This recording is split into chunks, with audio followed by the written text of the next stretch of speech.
Hello everyone, welcome back to Webinars Kitchen. Mayam ngasi se hingondagi sebot khare heuge na hingonda chatpani ado ji ngasi sebot se kyamung jamna palamge kyamung jamna heklakke na haibese ado hingondagi pot hekpa se jamna nungai bako aina nungai se poche hekpa sine bako ado jengmina se mayam video se pung phana ni palse sinhone gi sebot hekke ngasi sida lere sebot se semua pal Maltin pura चली नहीं चाकूसना ना कभी माल्टीन से आपसे लग के सब factory है तो इसमें आना नहीं जो जाओ भैया सब पाले सब अच्छे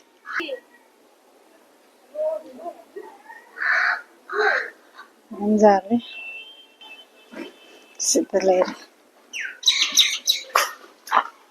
सब मेमोरी में वही ना गया है ना आप कहना तो नहीं ना सब चलूं पाले सब पाल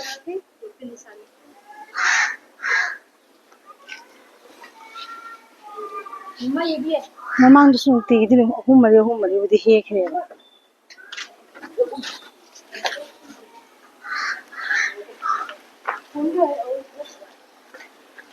पाल से मैम ऐसे चेंगा चाथोम माने चाथोम मैम पाल चलों जा रही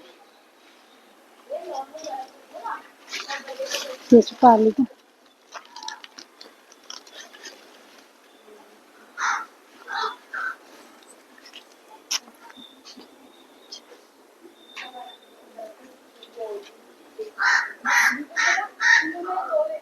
मैंने से पाली ऑन लेब्रा वीडियो से मैम ले लो हेक्टोने मिओन पीरांटी होइदने से सही नहान हेमगदनी से होदर हां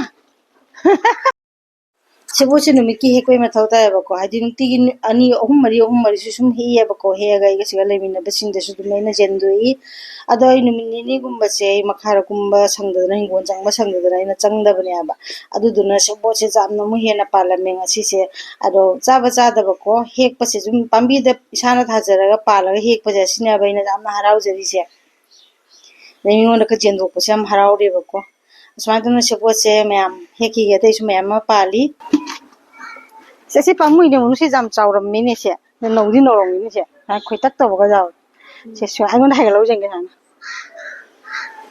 चाकू जाओ रे से मैम पाले मैम तो से पाले से नु मगी नु अनिउ दी हे मैम सु पिजे बको द से सु ले रे से सिंग से हे नु सा जाम सारे से लो नो सी दिखा जाम हे जाम पी रे तो मेमोरी मो होना बे ना थाजा बने लौरी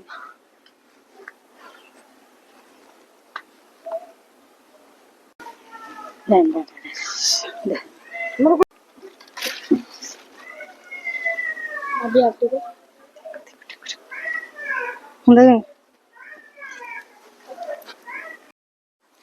नुंसासे यामना सायेबको अदो चानुपादा लहोनबनेबा वीडियो से मादे आंगांगिना वीडियो से फजना लौबसु हैतियेबको अदमाइना सुम वीडियो ओरे लोइरे ना जा फजबरा थीब्रा आंगांगिगा पाहलगा माने वीडियो से लौबनी अदो नुंसासे यामना साय हिंगोनिना कचिंग कैकासु थोइदनको अदमाना चानुपासदी जाद्रे मा चलगे मा जाद्रे मा लेरोय ना हिंगोनिगा लेबा ngamaroy ma चलगे अदमाइना तना वीडियो से ngaपुदी माना लौबिरमे अदो सेबो से फनसु जामे हे जे मैम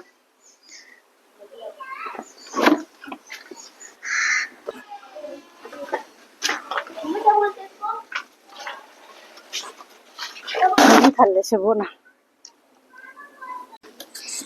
सेबो से बाल्टिन से मथन कोक तो को अदा इजुम खलक्तरे बको मखादा सुम सुमाइना साइड ना कंदना दारी मपान दा हाइदोगा सेबो मैम से क्याम जाम जो मैम आइदि हरावना सुमाइना सेबो कप सुमाइना इछाना पाल थाजरगा पालगा हिलकपनि याम हरावरे को अदा सुयाम सेबो से आइदि केदौनी को अदुना सेगा लेमिना बे नाव खगि तुम लेमिना बे माने बिसिंग से खरा तौनाय सुमाइना सेबो बिरो चलेगा बिबिरोरे मोसु जामना हरावरे के जुमदा पान सेबो नि हाउसु हेरिदना को अदो मीसिंजु जामना देना को अदुना आइना सुमाइना सेबो मै मा तौरगा इथौरे मै बराबी हो गया उधर ना मुझे 2 दिन नहीं आया था Thank you.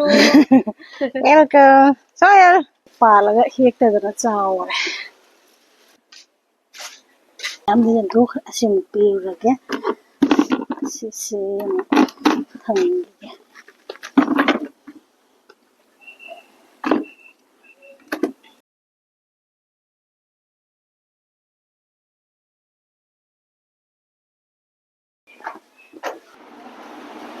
Oi today je.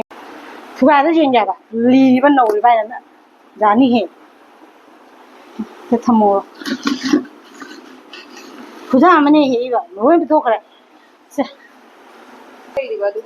Asida chaawage.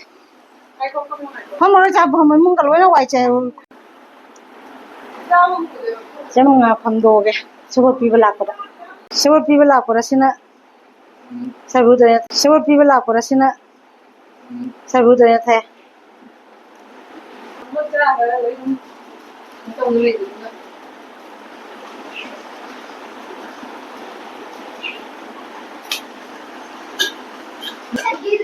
To mayam do he ko aduga mayam da khar khar lon jen do khare ada asigi achau base na thugai ra ha jeng madane nauri ba ko no basiga mapum dum su jamalani haidana ne ino nauri ba aduga deina sima che choina pora e kena ri pora chabi na baisu laita bani na ne asini mayam